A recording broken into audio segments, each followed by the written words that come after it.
Meu nome é José Pedro Sirotsky, eu tenho 62 anos, sou de uma família originária do Rio Grande do Sul, da área de comunicação. Meu pai foi o fundador do grupo RBS há mais de 60 anos e nós hoje atuamos em várias áreas além da comunicação. Já estamos na terceira geração de uma empresa familiar, porém totalmente profissionalizada. E tenho muito prazer de estar participando desse podcast da Bless You, né, junto com o meu amigo, não tão íntimo, mas por uma circunstância que a gente já se conhece, é uma circunstância muito peculiar, que é o Thomas Bittar, que nós somos vizinhos de prédio. E a gente se encontra muito na garagem, né, Thomas? Exato. Mas eu No te conheço elevador, pouco. na academia. Eu te conheço pouco, então eu vou te pedir que você se apresente melhor do que eu te apresentar, né? Legal. Obrigado, Pedro. Também é um prazer estar aqui. Obrigado a Bless You pela oportunidade. E, Pedro, um prazer também grande estar aqui com você, com um dos mestres e referências da mídia aí no Brasil. Então, é uma honra também. Me chamo Thomas Bittar, Thomas Lundgren Bittar, da família originária pernambucanas também. Tem um negócio de família que temos aí esse ponto em comum, que nos encontramos e até conectei com seu irmão e com você antes de você virar, acho que antes de você vir para o prédio, né? Antes de virarmos vizinhos, por coincidência. Por coincidência. Mas foi na mesma época que você estava vindo para o prédio. É isso mesmo. E, enfim, temos o Family Office e a atuação aí ainda no início da formação de um Family Office profissional, claro, mas tem o negócio da empresa, que é 100% profissional, que é um negócio de varejo, comércio de principalmente vestuário, lar, né, Cameba, que é cama, mesa e banho. Também na parte imobiliária tem uma atuação grande porque tem imóveis próprios que ficaram na empresa, então já virou uma imobiliária. Entendi. E estamos separando. E o crédito. Você é qual geração? Quinta geração. Quinta geração. E você?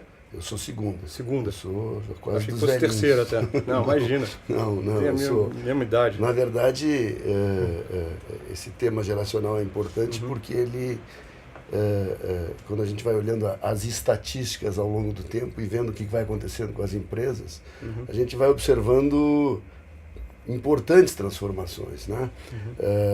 O professor John Davis, de Harvard, né, que é um especialista em sucessão de negócios familiares, ele sempre tem uma expressão que ele coloca, que é o seguinte, que as famílias crescem muito mais rápido do que os negócios, porque a proliferação das gerações, né, elas são naturais, porque no nosso caso, por exemplo, no lado do meu pai, nós somos 4 irmãos, e ele tem um sócio, tinha um sócio, quer dizer, o meu tio ainda vive, né, que tem mais 3 filhos, e todo mundo já tem filhos. Eu já tenho 4 filhos, eu tenho 2 netas, já caminho do terceiro neto. Então a gente precisa prestar muita atenção nesse processo, na visão presente e futura sempre, né? E eu vejo que vocês são muito organizados nesse processo, né? Na visão organizacional e na visão de mudar de negócio, né? De ter outras atividades. Exatamente, né? Vocês também, né? Isso acho que é um ponto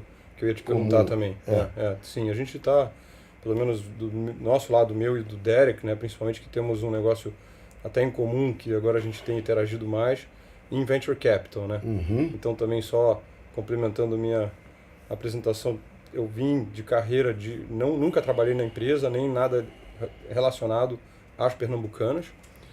Sempre trabalhei no mercado financeiro durante 15 anos, mais ou menos, na verdade 17, em M&A, fusões e aquisições, então, e Private Equity, principalmente, em IB, em geral, né? Fazendo advisory, mas sempre de olho, tentando ajudar e ver, preocupado com a empresa familiar também, claro, porque como acionista, filho, né, no caso é a nossa mãe, que é a 4ª geração, ela nunca se engajou, se envolveu, e eu tinha uma preocupação grande com governança, com como ia continuar, e o Venture Capital veio mais recente, há 4 anos que eu estou me dedicando a isso, 3 anos, 4, exatamente acreditando que um dia esse negócio vai ser disrupted mesmo, por novas empresas que vão emergir, que vão nos tirar do conforto. Então a gente fez já muito baseado e com essa preocupação, além de ser uma coisa inspiracional, a gente gosta de do mundo de empreendedorismo. Eu até assim, antes de justificar por que a gente também está, no meu caso, juntamente com o meu filho aqui, eu estou me sentindo muito à vontade,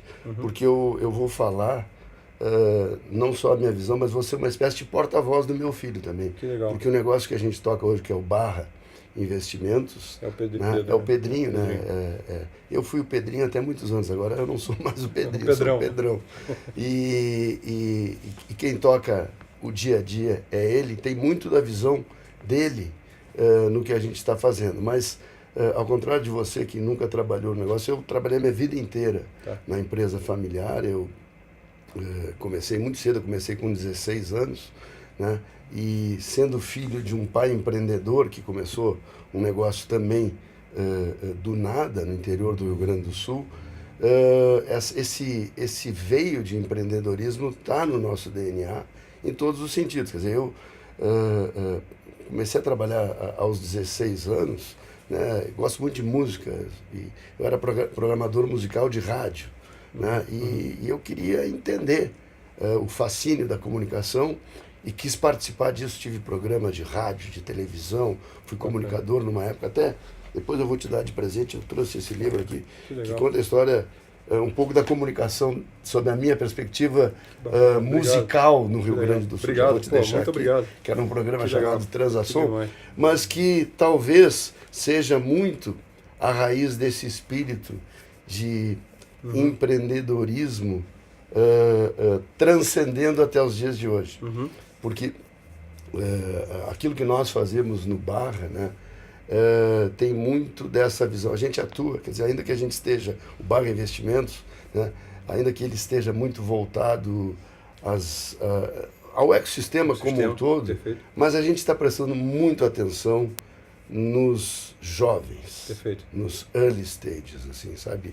Aqueles que a gente considera assim, o jovem empreendedor, assim, ele meio que nasce um pouco órfão, né, com as suas ideias, né? E esse sentimento de orfandade passa pelo fato de ele, com certeza, talvez ter uma ideia, ter o desejo de desenvolver alguma coisa, mas ter muito pouco apoio. Pouco apoio. Muito pouco apoio. Pouco ou nenhum mesmo. Eu ou concordo, nenhum, é um grande desafio. Porque a gente vê isso também. Não existe o certo e o errado, mas os venture capitals, eles estão muito voltados, obviamente, aos investimentos, à visão daquele retorno que precisa ser dado em um determinado prazo, mas deixam os meninos muito, às vezes, muito soltos, né? E o que a gente propõe é justamente isso, é acompanhar, dar um suporte, estender uma mão, para que ele possa, na sua ideia empreendedora, ter um sucesso que é muito difícil, e se não tiver sucesso, talvez ele precise da mão mais estendida ainda. Com certeza. A gente vê isso muito também, no nosso caso. Vocês estão mais focados, assim, eu sei, mas vou te perguntar, até porque eu acho que é legal para ficar mais claro aqui para quem está ouvindo. Vocês estão focados em qual etapa, né? Qual fase da empresa? A gente está focado no estágio bem inicial. Bem inicial. Foi uma opção nossa, minha e do Pedrinho, né?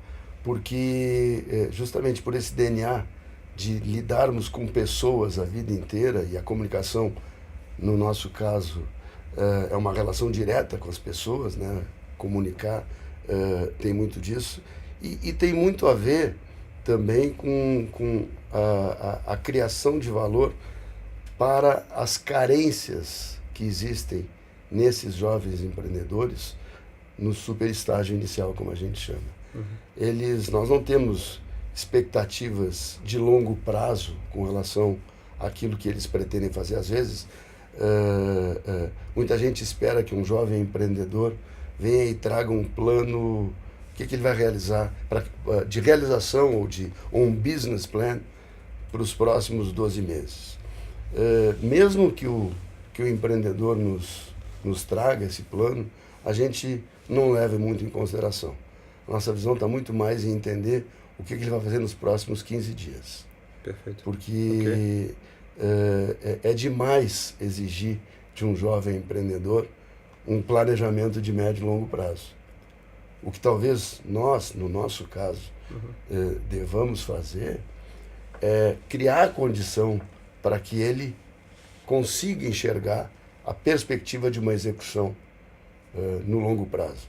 Uma startup early stage, 1 ano é longuíssimo prazo.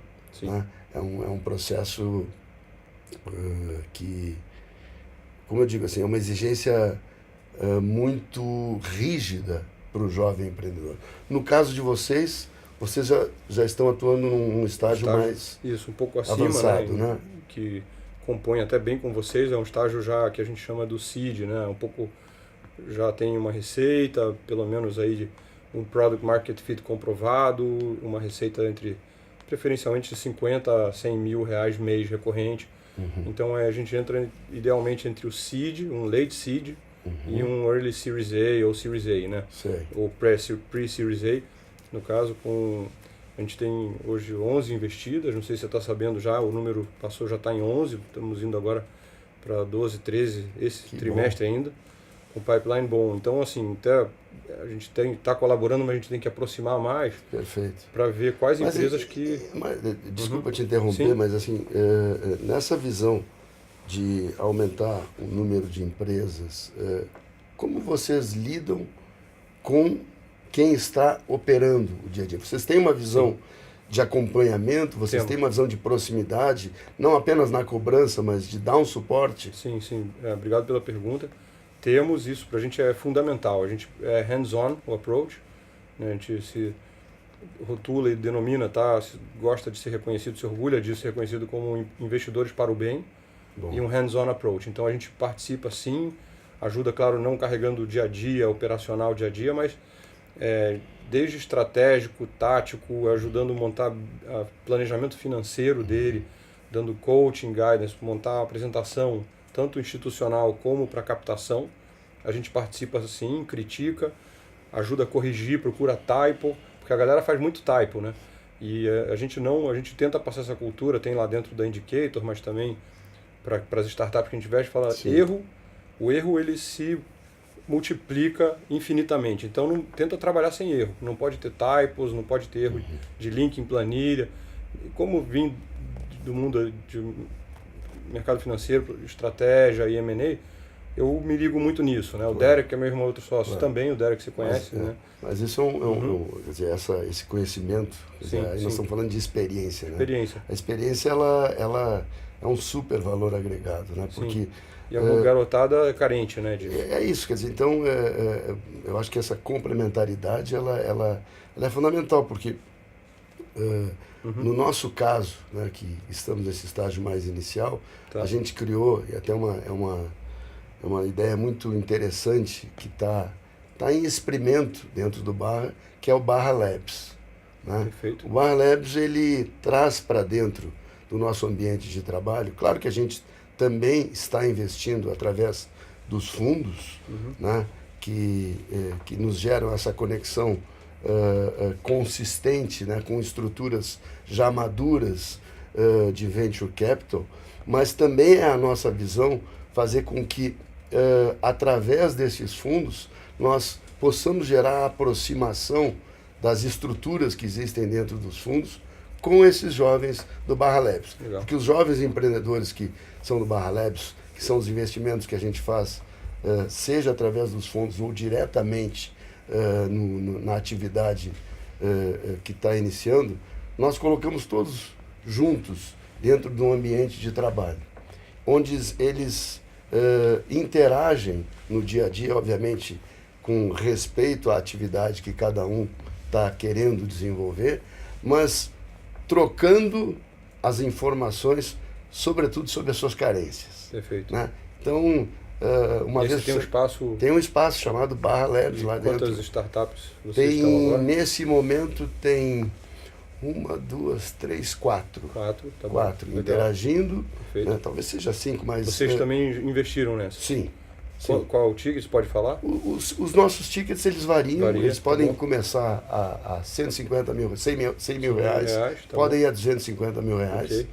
Vai depender do estágio mesmo, sendo um negócio bem inicial. Mas o exercício que a gente pratica é um exercício de fazer com que ao longo do tempo haja assim, esse sentimento de proteção entre os jovens. Legal. No sentido, olha... Onde Pedro? É no WeWork. No WeWork? Ali na Tilly Inocente. Atilho, tá bom.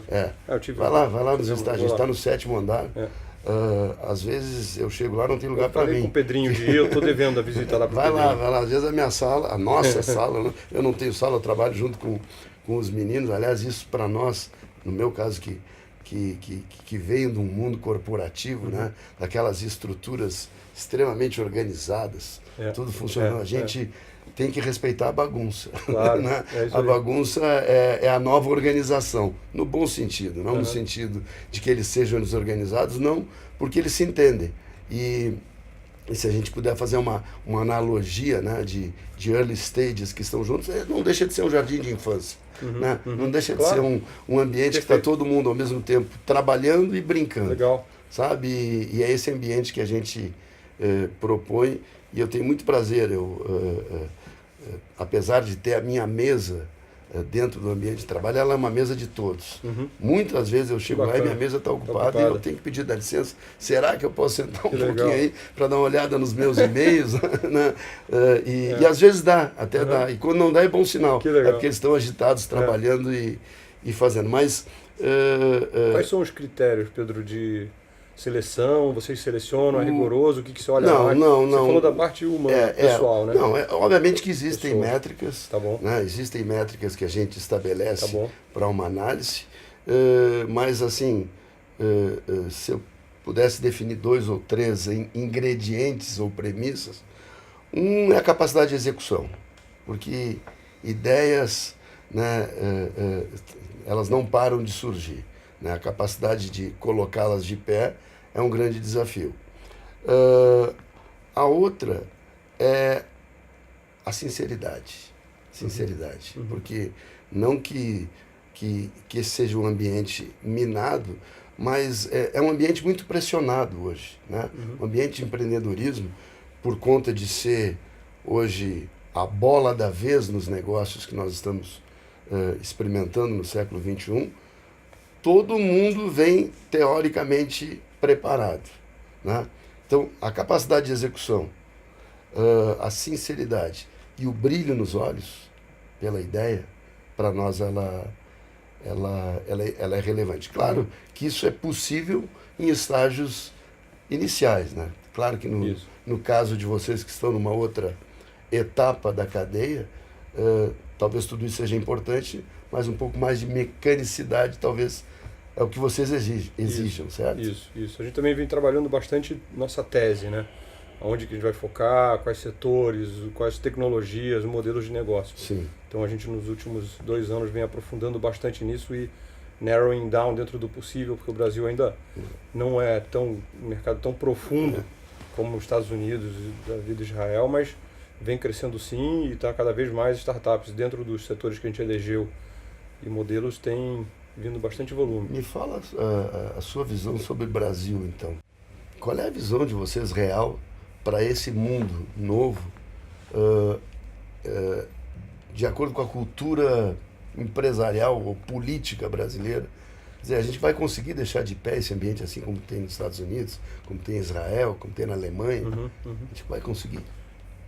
A gente está bastante otimista na Indicator, todos nós estamos, a gente vê e acredita que chegou a nossa vez, vamos dizer, não só do fundo Indicator, mas para Venture Capital e empreendedorismo em geral no Brasil. A gente acha que agora chegou o momento de alinhamento de astros, até pela mudança de governo e de regime, a gente considera isso foi muito saudável, independente, sem entrar no mérito de quem está lá, a mudança de sistema e de liderança, de governança, é saudável, que tira do conforto de todos, e o governo novo também tem uma equipe aí bastante que vem focando, enfatizando o empreendedorismo e estão mostrando que vão fazer isso, vão incentivar. Então, mudança de pensamento, de paradigmas, começando pelo BNDES da vida e outros, né, fomentadores que deveriam estar fomentando o ecossistema, investindo de verdade em startups, pulverizando com fundos menores.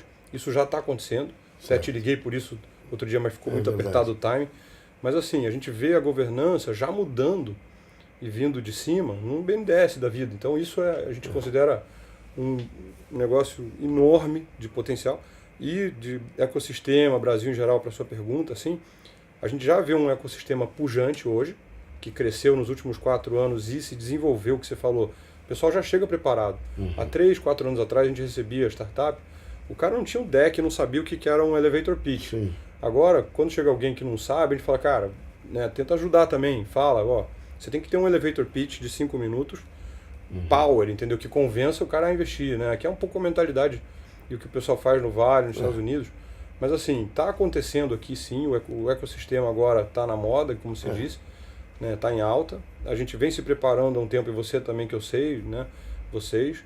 Então, quem está preparado para dar apoio, para pegar e conseguir separar, escolher, né, as melhores, investir nas melhores startups, empreendedores, eu acho que tem uma oportunidade tremenda pela frente. Eu também acho. Tirando essa questão política, né, que ela é sempre muito delicada, Exato. né, e a política é um assunto muito chato, eu diria, né? E não nos afeta, né? Em Venture Capital, graças a Deus, está bem isolado. Estou numa fase que eu não tenho mais medo de dizer nada. Eu tenho horror à política, sabe? Sim. Eu não, se ela pudesse não existir, seria o ideal, mas ela existe, entendeu? Mas a economia de mercado, que sempre estabeleceu os padrões, né? Organicamente fez as coisas andarem e funcionarem, então aí os países do mundo inteiro que comprovam essa tese, né? Acho que ela sempre tem que prevalecer e nós estamos vivendo novamente assim uma perspectiva positiva com relação ao Brasil, e mesmo que o Brasil às vezes nos empurre para um pessimismo, acho que a gente não pode se entregar a isso, né? A gente tem que estar otimista, às vezes até forçando um sentimento, porque, como você falou, em alinhamento de astros, né? Isso eu acredito muito. Acredito muito em energias, em vibrações, e eu acho que, não pela vibração política, mas pela vibração da consequência do tema político, as pessoas estão querendo que alguma coisa... A sociedade está precisando, né? A gente está engajando, né? Está engajando. Está engajada. Está engajada, né? Isso é legal. Tem um tema aí que nos propuseram, assim, a gente conversar um pouco, eu acho bom, sobre os erros cometidos, né? Sim. Vocês que já... nós estamos, assim, o Barra, ele existe praticamente desde 2015, mas entrou em atividade forte mesmo em 2017. Né? Então, são um pouco mais de 2 anos que a gente está operando e nos perguntam assim, como é que vocês fazem para errar menos? Que pergunta chata, né? Difícil de responder, então vou pedir que tu responda primeiro. Olha, erros, claro que a gente sempre vai fazer, né? E fizemos também, erramos, ou acreditamos ter errado, porque o nosso portfólio até de investimentos aqui, para usar, né, exemplo mais específico de erros, assim, tem que errar, a gente vai errar. A nossa atividade, se não errar, é impossível não errar. Então é minimizar erros, claro, e passa muito por escolher pessoas. E a gente também está alinhado com você de tentar mapear e ver se o cara está sendo sincero, transparente, tem boa fé, porque bem preparado, que já tem receio, um negócio bom comprovado, isso é óbvio, mas conseguir identificar que o cara tem um caráter transparente, limpo, isso é mais difícil, né? Talvez você possa me ensinar depois algumas técnicas de como mapear isso. Eu estou aprendendo todos os dias. Com certeza pode. Né? Você e o Pedrinho lá, você pode nos ajudar. Então isso para a gente é fundamental. Se eu tivesse a fórmula, estava tudo resolvido. Né? Mas assim, respondendo, a gente acredita ter errado, até fizemos como anjo alguns investimentos, né, no passado que a gente não passou, demorou para passar para o fundo, né? Então ficaram na física. Tanto com o Fábio de Paula, que é outro DP, está na física ainda com ele, porque a empresa não andou. Então foram erros, não vou dizer erro, mas a empresa não teve uma atração e graças a Deus a gente não tem nenhum caso até de investimento em empreendedor que eu diria, não teve caráter e tal. A gente se preocupa muito com isso, vem mapeando, tenta fazer o background check, né? Mas dito isso, erramos no sentido de ter empresas que, claro, não performaram e não andaram ainda como a gente gostaria, né? E vocês? Desculpa. Não, assim, a gente tem... Estamos em linha nesse pensamento, né? Porque assim como tem aquela expressão que diz assim, quando a gente vai pedir alguma coisa para alguém, a gente ouve assim, o não a gente já tem, né? Isso. O erro a gente já tem, né? Acho que o ponto de partida para uma análise de um negócio que está nascendo, né, que está num estágio extremamente embrionário, a perspectiva do erro ela é muito grande. Mas existe um elemento que a gente precisa se autofiscalizar, porque justamente quando a gente fala em olhar a sinceridade das pessoas, olhar o brilho nos olhos, né, independente da sua capacidade de execução, muitas vezes as aparências enganam. Né? É um clichê isso, mas ele é um clichê verdadeiro. Às vezes é como nas relações, né? Se encantar por uma beleza, né? É um risco muito grande. As conversas e o tempo talvez sejam os elementos assim preventivos. Às vezes, aquela história da pressão do tempo que vai fechar o round, que nós precisamos tomar essa decisão até sexta-feira, nós temos já um critério estabelecido. Tá. Fiquem à vontade, sigam em frente. A pressão do tempo não nos... Por melhor que seja a noiva que esteja se apresentando. Certo? Porque muitas vezes o erro foi nosso, porque essa pressão de tempo, o fato de termos tomado a decisão de ficar fora, a gente perdeu um bom negócio. E sim, houve casos que a gente se entregou à pressão, foi ao negócio, investiu, e não era exatamente aquilo que a gente desejava. Então, acho que... mas também a gente tem que entender que essa pressão não é uma pressão estabelecida pelo empreendedor. É uma pressão do sistema. É uma pressão do sistema. E aí é o que eu acho que é preciso, de vez em quando, assim, fazer um exercício de reflexão. Calma, gente, vamos... Ok, a gente sabe que as coisas estão andando muito rápido. A gente sabe que tem um tempo de maturação que o próprio fundo já sabe que quando ele está sendo formado, que aquele período de 7 a 10 anos é uma realidade. Mas no mundo da experiência, no mundo, para não dizer do mundo que eu já vivi, ou que as pessoas mais velhas... Eu sou bem mais velho. Quantos anos você tem? 46. Bastante, né? Quando Próximo, para 62 Pô, é quase uma geração. Mas no nosso mundo, entendeu? O tempo e digamos assim, a paciência para o desenvolvimento de uma atividade é fundamental. E nesse mundo eu sinto, eu percebo uma falta de paciência inconsciente, talvez. Legal. Sabe? Inconsciente, onde tudo tem que acontecer muito rápido, tudo tem que ter... claro que os prazos de execução, de entrega, são exercícios de desenvolvimento das pessoas. Mas o resultado não está escrito que ele vai acontecer em 1 hora, ou em 1 mês, ou em 1 ano. Às vezes, claro, o conceito de investir em fundos, ele é muito claro e você tem que estar submetido a ele, né?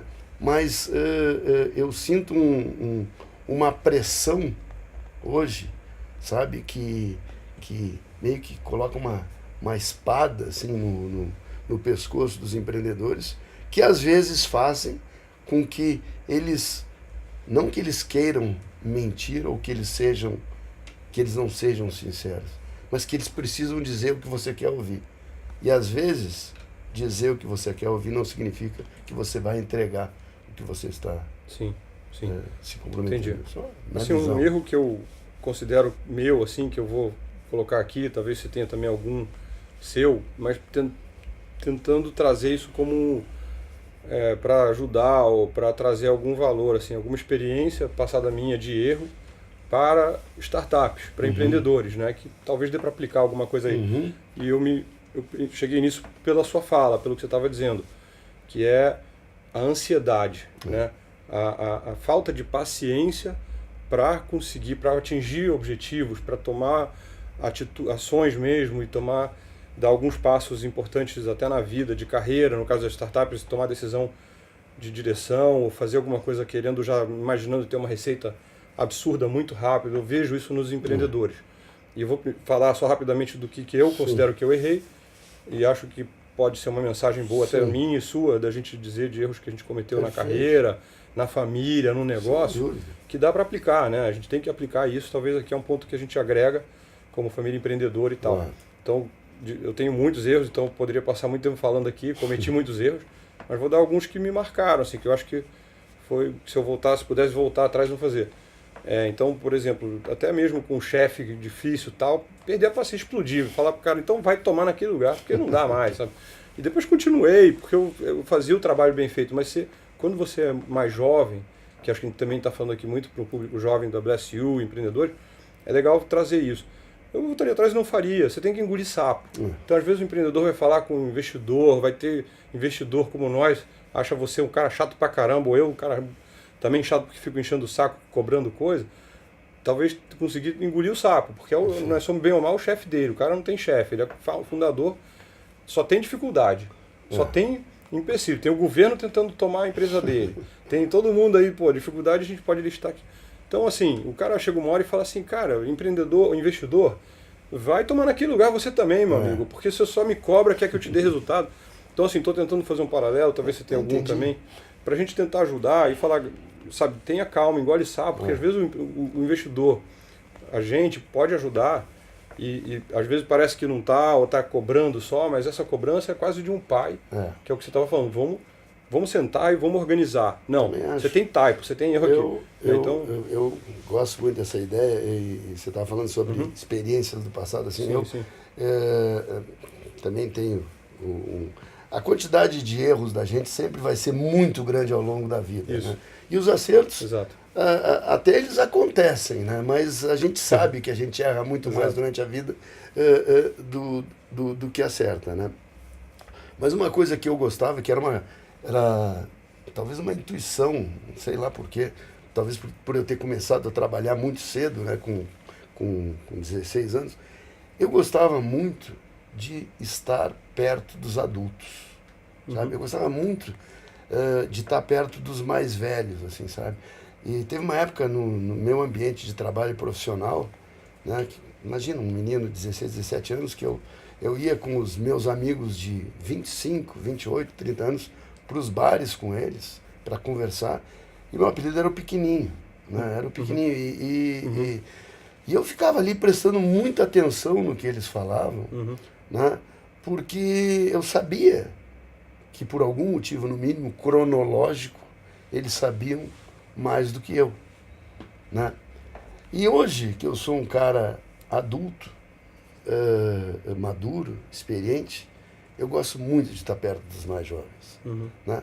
Não para ensinar, né? Isso é uma pretensão, isso é uma arrogância, é para entender melhor o que eu não entendia, ou para justificar para eles o que eu não entendia quando eu tinha a idade deles.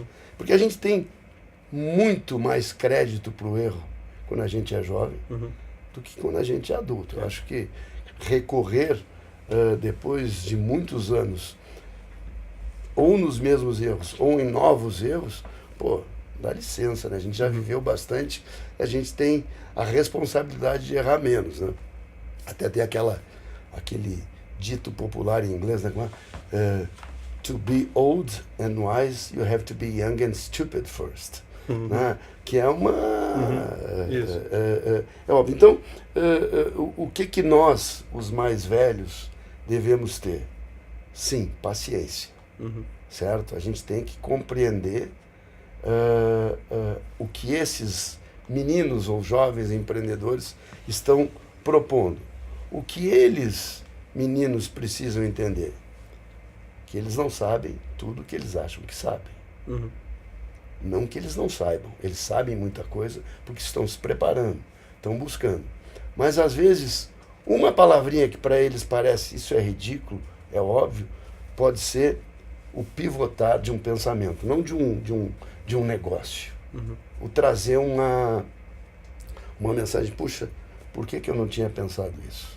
Né? Então, acho que vale, assim, sim, a gente estimular o ambiente de trabalho que mescla a absoluta inexperiência com alguma ou bastante experiência de vida vivida, porque isso o que entrar nesse liquidificador aí vai sair um resultado bem positivo. E voltando assim a esse tema dos erros, também cabe a nós, né, experientes, né,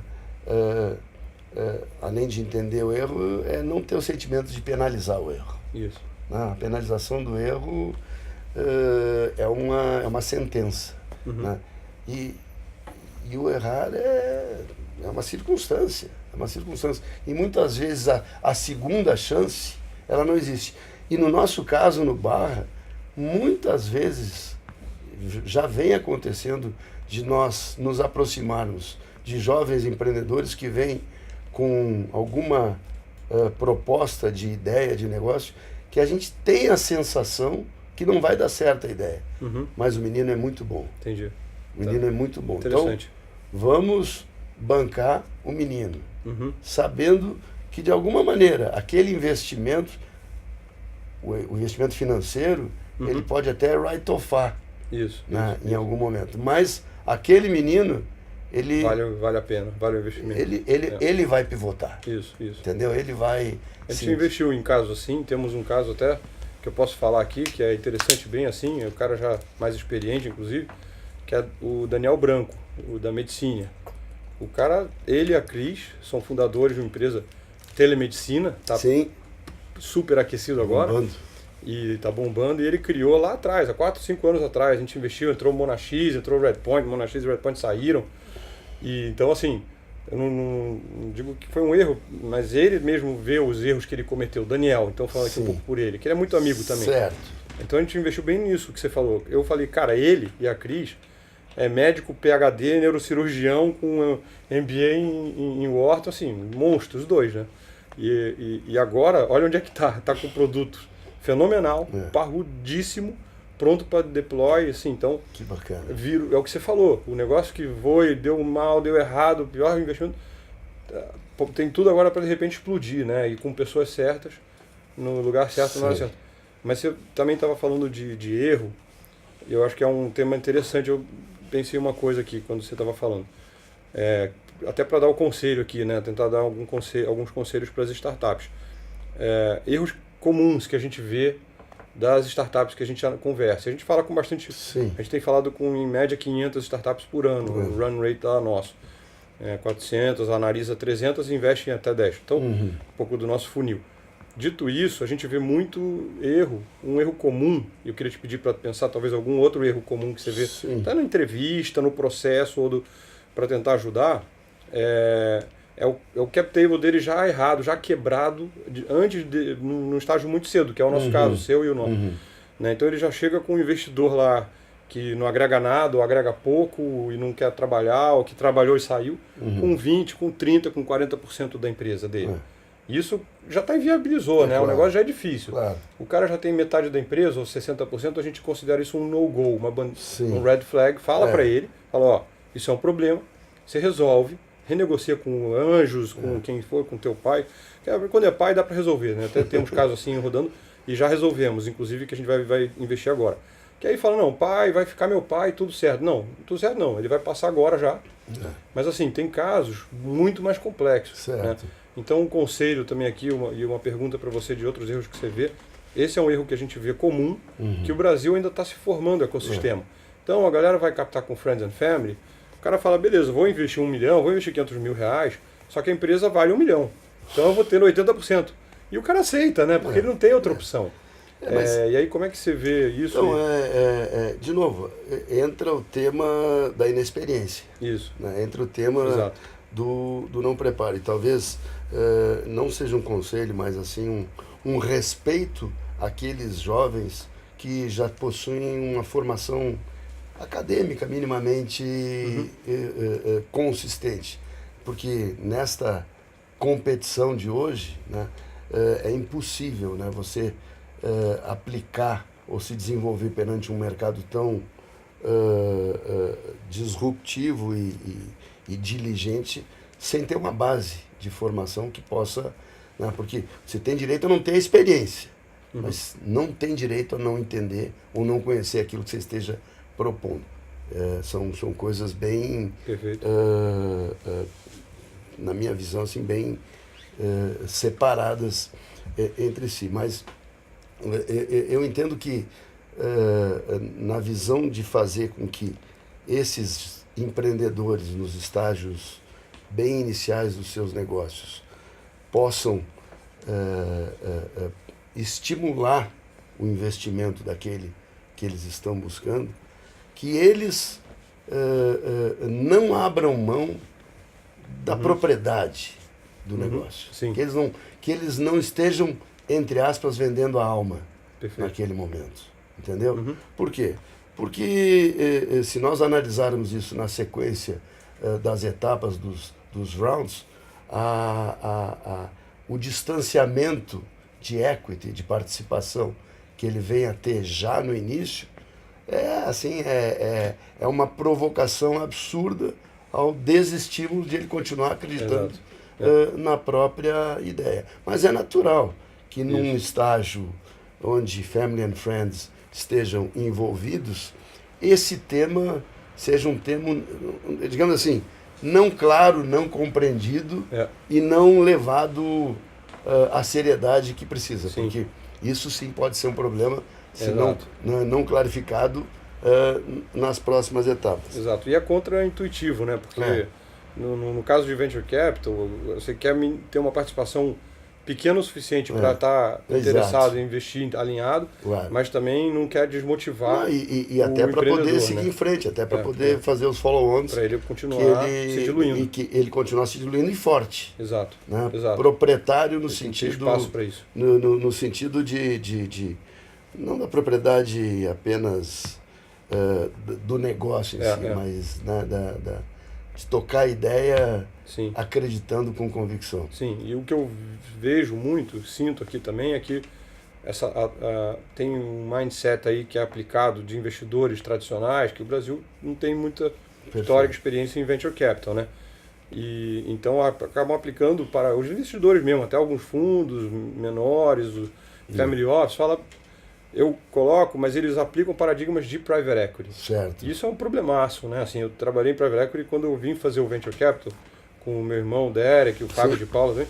O Fábio sempre fez VC, é um cara de tecnologia, né? A gente falou, vamos escrever folha branca, não vamos trazer nenhum paradigma, NDA, não sei o quê, e principalmente o paradigma de falar, eu vou investir, mas eu vou querer comer 30% da startup, 40%, para maximizar a minha participação econômica e com isso ter um ganho. A gente acha que aplica aqui uma lei diferente. E isso, a gente sente por aí que ainda falta um pouco de educação para o mercado e para o Brasil, para os investidores mesmo. Certo. Então, mesmo para as startups, é legal eles saberem disso, dessa visão, né, pelo menos que a gente tem na Indicator, que não briga pela sua avaliação, briga por uma avaliação alta, se valorize, que tá ligado no que você está falando. Perfeito. O trabalho dele, a vida dele está ali precificada, né? Então, no estágio correto, claro, mas tem métrica, tem estágio, tudo. E eu sinto que está faltando informação disso aqui, uma carência grande, e carência mesmo dos empreendedores. Falar, pô, quanto vale a sua empresa? A gente pergunta, né? Quanto você está captando por quanto? Estou captando 1 milhão, 3 milhões de reais, e o valuation eu estou deixando aberto para negociar. Tudo bem, mas assim, é ruim isso, né? Ele devia falar, a valuation está em 10 milhões de reais, ou cap de 10, desconto de 20, né, para um convertible. Então isso é importantíssimo, eu diria, que os empreendedores se informarem, entenderem e brigar mesmo, brigar pelos direitos, pelo valuation adequado, já falar na primeira reunião, né, já setar o valuation que ele está mirando, que seja adequado mesmo dentro de tudo isso que a gente falou, para não quebrar a startup, o cronograma dele de captações futuras, né, e tal. Então, deixa eu te fazer entrar na contramão aí, não. Tá bom. Não. Legal. Você gosta do que você faz? Eu não gosto. Eu sou absolutamente fissurado, estou apaixonado pelo que eu faço. Até porque, vou justificar assim também, né? Não é de um dia para o outro que eu vi isso. Quando eu estava em M&A, quando eu saí do JP Morgan, em 2001, caíram as Torres Gêmeas, Sim. Eu estava mandatado para fazer uma venda de uma empresa chamada Autômatos. Não sei se você já ouviu falar. Eu era contratado pela GP e pela Latintech, com o Chris Mine lá, que faleceu, era nosso advisor. E aí, no começo do mandato, caíram as torres. Falei, pô, caíram as torres. O pessoal da IBM fazendo autônomo falou, cara, que se dane que caiu as torres, você vai captar, não quero saber. Então, assim, foi um cenário extremamente difícil, mas no final, também, long story short, a gente fez a rodada, eu era advisor da empresa e desses dois, e levantamos $5 milhões, um Series A, com a Intel Capital liderando. E eu falei, nesse momento, eu conheci o Fábio de Paula também, né, por aí, falei, pô, isso é o que eu gostaria de fazer para a vida. Só que o Brasil não tem tamanho ainda, nem de perto, para fazer algo relevante em VC. Tem a Intel Capital, a Monax estava começando, a Redpoint acho que ainda nem existia, enfim, ainda estava Você morava no Brasil? Morava aqui em São Paulo já. Aqui em São Paulo. Eu estava aqui. E aí eu continuei minha carreira de M&A, Private Equity, mas sempre com o olho em VC, falando, pô, um dia eu gostaria de fazer isso, de empreender. Fiz investimentos anjo ao longo, em paralelo, né, alguns não deram certo também, devolvemos as ações com o Geraldo Santos, Sim. uma empresa a Netflix precursora chamava Clique Filmes. Então, assim, sempre fui apaixonado e culminou agora com o Venture Capital, né, que a gente viu há 4 anos atrás. A nossa tese foi, daqui a 4, 5 anos no máximo, vai ter massa crítica. É só o Brasil alinhar um pouco e ter o governo não atrapalhar tanto. E você, Pedro? Estamos começando a chegar nesse tempo aí, né? De você. Não, Como é que você chega? Na verdade, assim, eu fiz essa pergunta e quando eu estava te fazendo a pergunta, eu estava me perguntando também, né? Tá. E o que eu gosto dessa atividade, volta um pouco a esse comentário que eu fiz há pouco, assim, de estar próximo de gente jovem nesse momento da minha vida. E para mim, o que também vale na atividade, no meu caso, é ver o brilho nos olhos do meu filho que está tocando esse negócio. Porque eu não estou fazendo ele sonhar o meu sonho, ele está sonhando o sonho dele. E quando a gente vê um filho, né, sonhando o seu sonho e fazendo as coisas acontecerem, isso te dá um prazer incalculável, né? Um prazer que não tem preço. Claro, né? Claro que tudo na vida tem valor, a gente tem que ter responsabilidade nos investimentos que a gente faz, Sim. Mas enxergar o espaço a ser dado, e aí também passa por aconselhamento. Acho que a gente tem que estimular, sim, o espaço, né? As pessoas a fazerem aquilo que elas estão se propondo a fazer, né? Em todos os níveis, né? Seja no nível, no meu caso, assim, o que me deixa feliz no Barra é ver o Barra acontecer à luz de um pensamento de um jovem que é meu filho e cuja proposta de valor, aqueles que estão fazendo parte hoje no negócio, estão gostando. Se vai dar certo, o tempo vai dizer. Claro. Né? O tempo vai nos provar.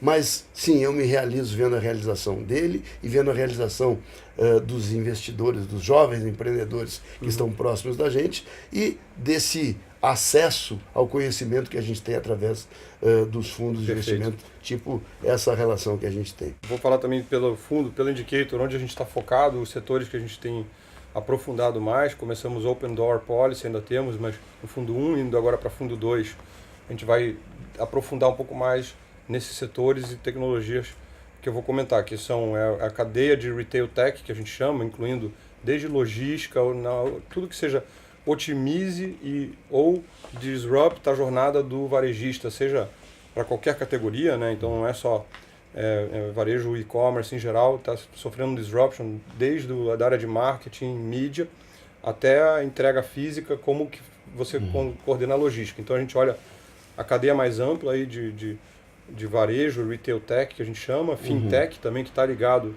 inclusive é uma área importante aí de consumer finance, crédito ao consumidor, o desbancarizado. Então a gente olha bastante esse lado da fintech, e por ter também Derek, eu com experiência em mercado financeiro, pode ajudar as startups fintechs. A gente já ajudou a Yugo, é uma investida nossa que está crescendo muito e está bastante grande já, faz pagamentos de uma forma bastante única e disruptiva. Já está transacionando mais de $1 bilhão ano de TPV, né, que é total transacionado. Então ela cresceu e cresce, entrega 100%, 150% de crescimento ao ano, recorrentemente. E a gente conseguiu no início, quando investiu também, ajudá-lo de forma relevante, né? Apresentando, trazendo investidores, trazendo banco, relacionamento com bancos. E isso é um caminho. Então, assim, só para concluir, o nosso foco, a gente também olha healthcare e education, né? E como core IT também, IT em geral, que é a área do Fábio aí de expertise.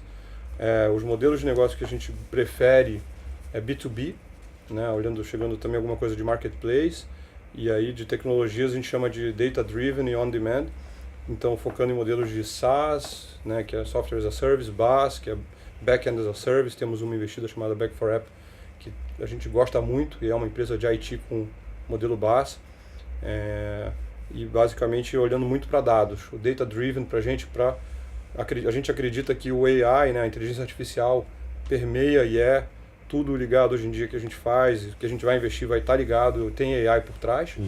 É claro que ainda está se desenvolvendo, mas na nossa visão isso já está andando e vai andar cada vez mais rápido. Então todas as investidas que a gente busca, preferencialmente, ou necessariamente até, tem que ter um lado muito forte e uma pegada para AI também. Então, com isso, um pouco da nossa... Que bom que a gente vai almoçar depois, né? Porque nós estamos bem alinhados aí na nossa visão. Não sei se podia dizer que a gente vai almoçar.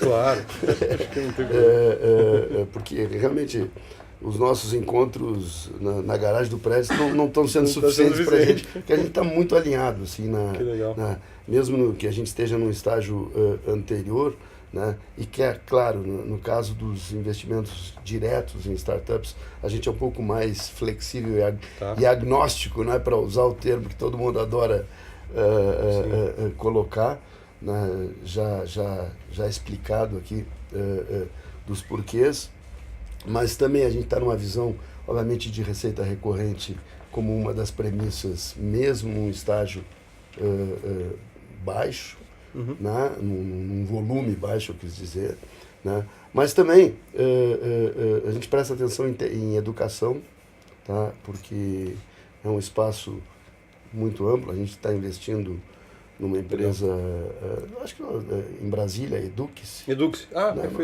Acho que nós estamos juntos. Já estamos juntos, estamos juntos. Nós estamos juntos, né? E através dos fundos... Vitor Maia. Isso, Fera. Vitor Maia, fera. Do ITA. Exatamente. Né? Nós, muito bom. através dos fundos, nós temos tido assim, o privilégio de acessar bons deals não tão iniciais assim, né? A gente tem uma conexão com a OneVC, que são brasileiros. Conheço. O Pedro Sorrentino. Né? A ABSeed, que tem o Geraldo Melzer e o Marcelo Hoffman, obviamente, que temos também a relação direta com a eBricks, que pertence à nossa família. E isso tem nos dado acesso a boas oportunidades de negócio. Nós tivemos, não só através da OneVC, mas tivemos também a oportunidade de investir um pedaço direto na RAP. Né? Então, a gente está muito entusiasmado. A gente está com uma visão de que esse mundo vai longe e nós queremos ir longe com esse mundo. Muito legal. E também, inspirando um pouco no que você falou, a gente aplica e vê a Indicator, né, o fundo de Venture Capital, como um veículo nosso, né, que no caso não tem nada a ver com a empresa familiar, com a Pernambucanas, é só do meu irmão e mim.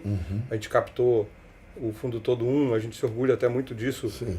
Um dos LPs é o nosso pai, né, que colocou aí $1 milhão, que foi muito duro conseguir esse investimento dele. Ele é um cara super exigente, mas captamos aí mais $4 milhões em mercado com pessoas extraordinárias e pessoas que agregam. Então também temos o nosso ecossistema de investidores e empreendedores e investidores LPs nossos que também dá essa capilaridade. Sim. Então a gente tem que trocar também e ver, encaixar como a Eduque-se já é uma co-investida nossa. Perfeito. Temos muita coisa para fazer, mas assim, um ponto que nos inspira e nos motiva muito é ver que para os paradigmas que a gente pode levar e levamos inclusive para a empresa familiar, para Pernambucanas, de forma isenta, tá?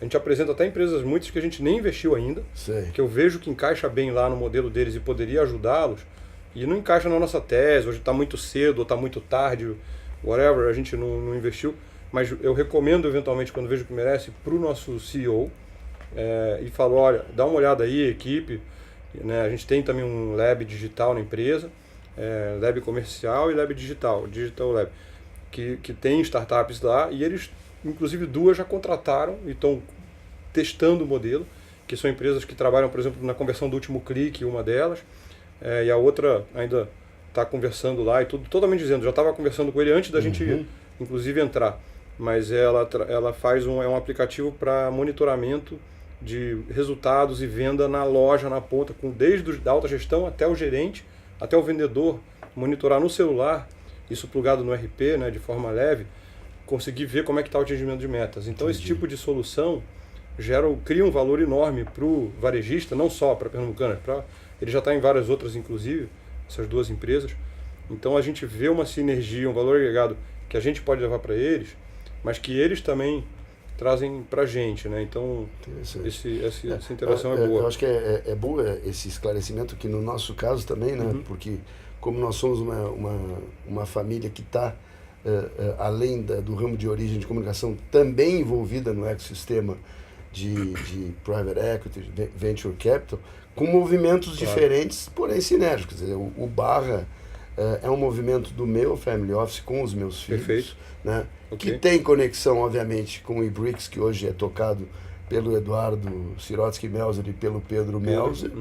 Né? Tem o meu irmão, o Nelson Sirotsky, que tem a Maromar, junto com seu filho Maurício. Então, nós vivemos sinergicamente, cada um desenvolvendo a sua tese, o seu negócio, obviamente. Muito bacana.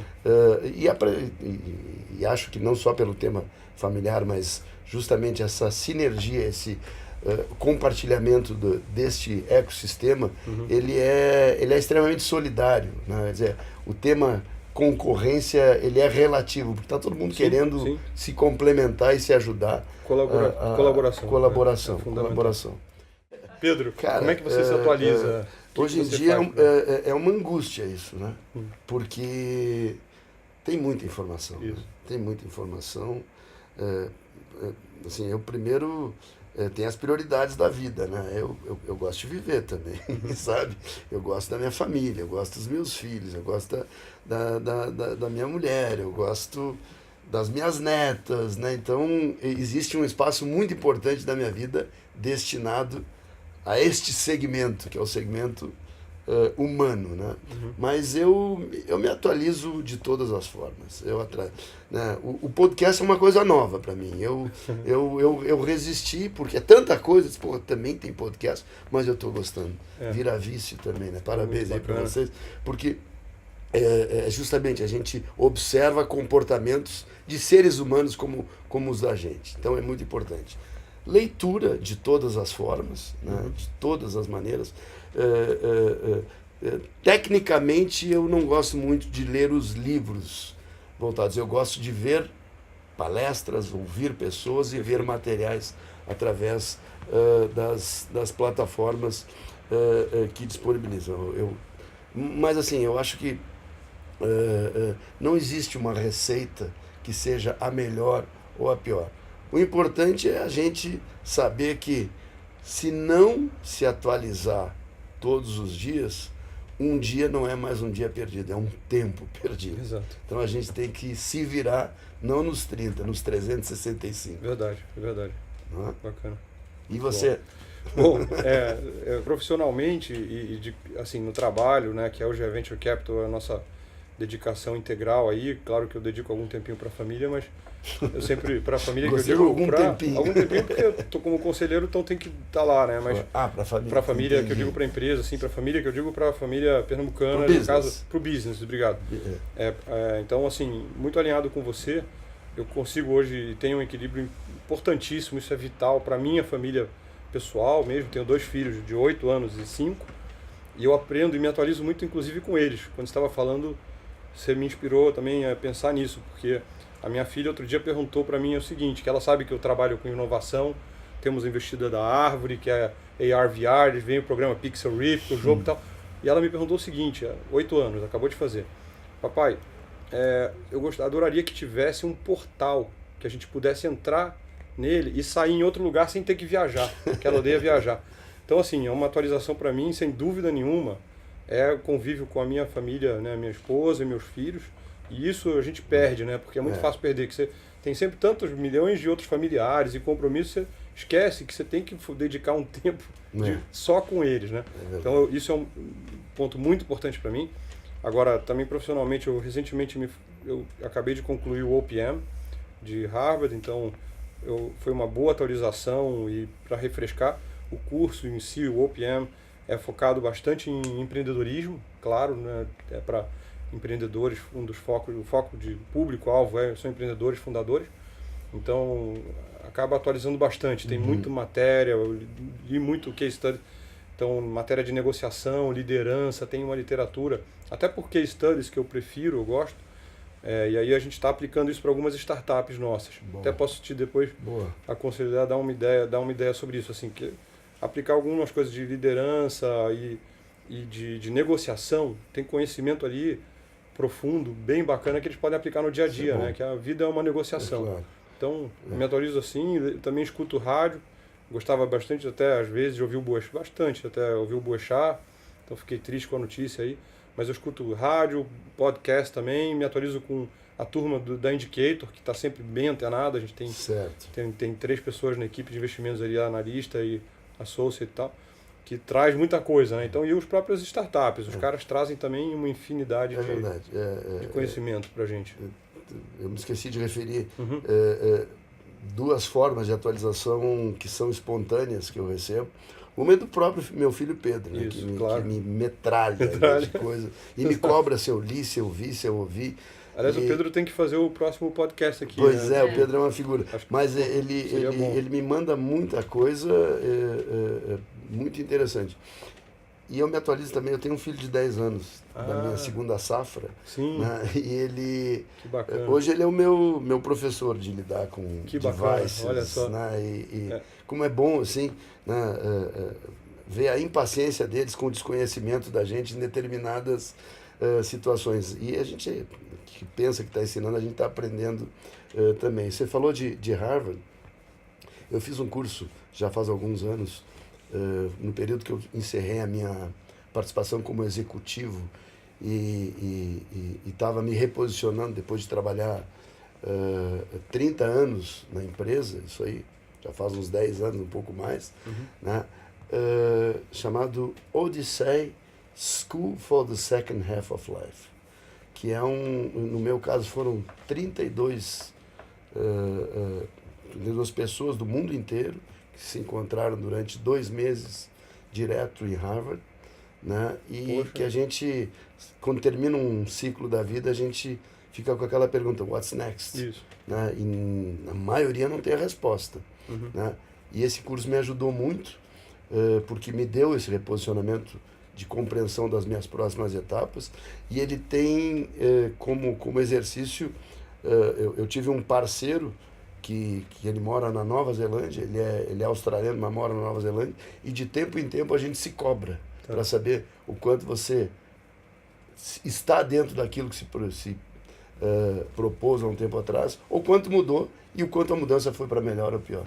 Então a vida, essa mutação e transformação constante, ela é fascinante, né? Mas cansa. É verdade. Mas um ponto só para aproveitar também, que eu acho que amarra um pouco aqui o que a gente está falando, que falou antes, que é nunca nos esquecermos de nos atualizarmos com os mais velhos, não só com os mais novos, né? Sim. Então acho que isso também amarra um pouco aqui a questão que a gente falou, e a gente jovem, mesmo você jovem, pô, tá com cabeça de 30 anos, entendeu? De energia de 30.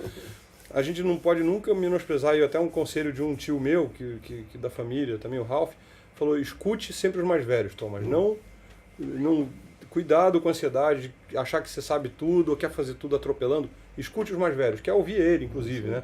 E aí eu penso no meu pai, você também com certeza tem pessoas anciões na família, que a gente tem que sempre ir lá ouvir, aí estamos para os empreendedores, né? A garotada sabe muito, tem tanta informação, que às vezes talvez esquece, né? De falar, pô, deixa eu falar com o Pedro, deixa eu falar com um cara mais velho que o Pedro, de 80 anos. Porque às vezes a tendência dos mais jovens é buscar pessoas que pensem como eles. Porque querem, de alguma maneira, confirmar as suas convicções. O que não é ruim, mas ouvir o mais velho é um Isso. contraponto. A experiência é muito importante. Por isso que eu né? falei, quando eu era. Não sei porquê, quando eu era muito, muito jovem, Achei muito bacana eu isso. gostava de ouvir. Por isso que eu os trouxe mais de novo. velhos, Acho sabe? que é muito importante isso. E faz bem, faz bem. Eu também Faz sempre bem. gostei. Eu vi o meu avô, gravava ele. Eu tinha hobby de Sério? jornalista, tá? Eu gravei Viu só? ele, fiz várias gravações com o meu avô. Tenho tudo guardado lá. Que Um dia bacana. eu te conto mais. No almoço agora eu te conto. Vambora. Obrigado. Thomas, obrigado aí por essa oportunidade desse bate-papo, né? Finalmente a gente se conheceu bem, Finalmente né? um pouco melhor. Finalmente a gente É. se conheceu bem. E obrigado a vocês da Blast, porque isso é uma oportunidade, né? Não sei se as pessoas vão ficar felizes ou não, mas a gente está muito feliz aqui por ter participado. Pedro, igualmente um prazer e uma honra estar aqui com o professor e Para com com o isso. mestre aí também, que eu admiro muito a sua história de vida. Obrigado também pelo tempo de vir aqui comigo, né? Na Bless You, obrigado também a vocês pela oportunidade. Realmente é muito importante para a gente, para o ecossistema, para todos.